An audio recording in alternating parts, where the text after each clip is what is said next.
ভারত ও ইংল্যান্ডের মধ্যে অনুষ্ঠিত চলতি টেস্ট সিরিজে ভারতীয় ব্যাটিং লাইনের টপ অর্ডারে যশস্বী জয়সওয়াল, রোহিত শর্মা ও শুভমন গিলরা নাম লেখালেন ইতিহাসের পাতায়।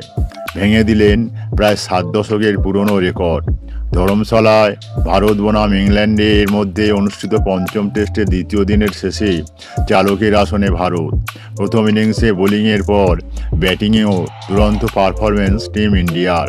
প্রথম ইনিংসে ইংল্যান্ডের 218 রানের জবাবে দ্বিতীয় দিনের শেষে ভারতের স্কোর 473। হাতে রয়েছে এখনও 2টি উইকেট। শতরান করেছেন রোহিত শর্মা ও শুভমন গিল। অর্ধশতরান করেছেন যশস্বী জয়সওয়াল, সরফরাজ খান ও দেবদূত পাডিক্কল।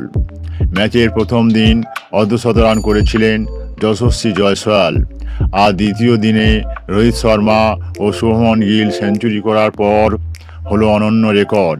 ভেঙে গেল প্রায় 7 দশক আগের নজির।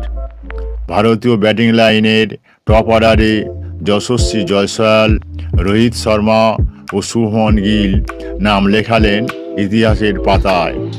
1955-56 সালে ইংল্যান্ডের বিরুদ্ধে ভারতের টপ অর্ডারের 3 ব্যাটার গোটা সিরিজে 300-র বেশি রান করেছিলেন। এবার সেই স্কোরকে টপকে গেলেন রোহিত, যশস্বী গিলরা।